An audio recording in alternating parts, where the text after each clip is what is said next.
One. It should probably be separate, I guess, yeah. Hey, this is Katrina Allick, and we're here with Robert DeLong in the KWCW studio. Thanks for coming. Thanks for having me.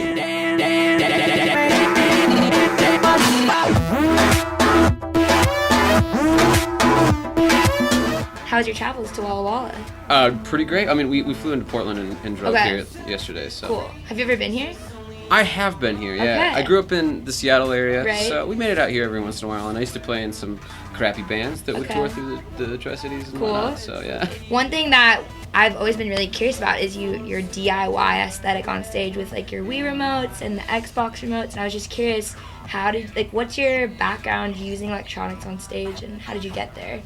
Yeah, totally. I mean, I think it all starts with me being a nerd, Yeah. And I had a lot of those things laying around because I played video games. And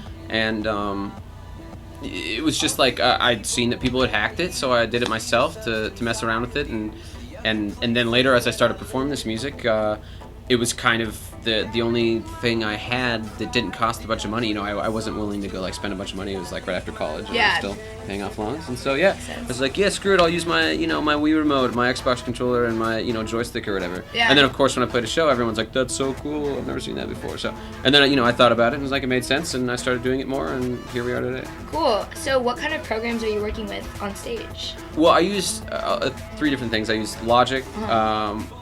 The main brains of the operations, of course, Ableton Live. Yeah. And then I used a software called Junction. Okay. X.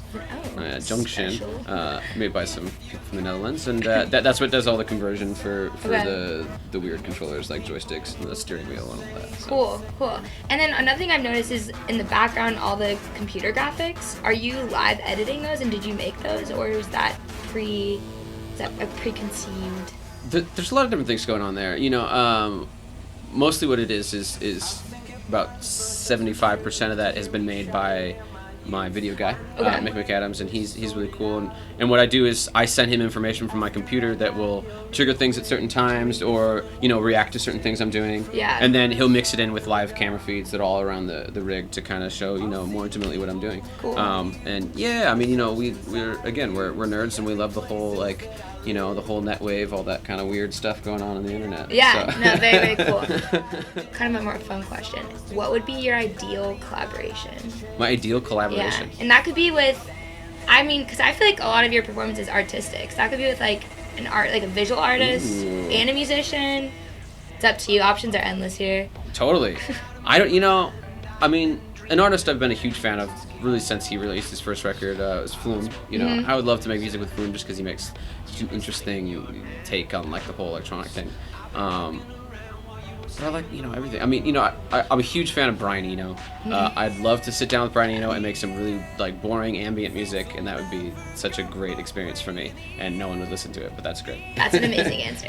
I'm an art major, but originally I was trying to create my own electronic music major, and my music professor pushed me towards Brian Eno, and I listened to the music he created for German airports. Oh yeah. Yeah, and then he had me recreate them, but I feel like the ideal. I would totally collaborate with him too. Ambient music for airports is still my go-to. Yeah. Man, I really need to fall asleep, but I don't know what the right thing is. And I need something to soothe me. Right. So Yeah. I actually listen to a lot in airports and on airlines. When I'm flying. Yeah. It's nice. For sure. Nice thing. Yeah, but I was just curious, how did you transition from going to school and then deciding you wanted to pursue music professionally? Certainly, I went to school to study music. Right.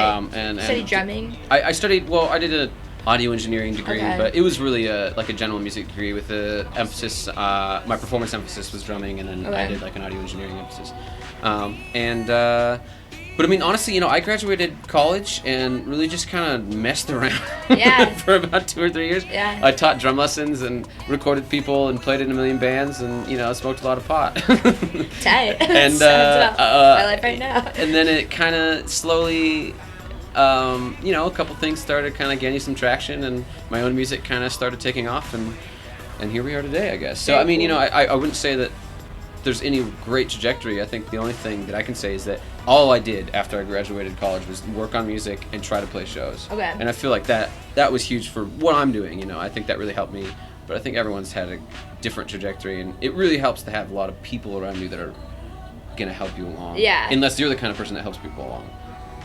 I apparently wasn't very helpful. I was just helped. Yeah. Well, happy almost birthday. We know it's your birthday on the 18th. Are you going to do anything special? Well, I'm going to be in Austin. We're going to have 2 nights in Austin. Fun. So the first night we'll party pretty good, I'm sure, and then I'll be a little bit hungover for my interview the next day. Cool.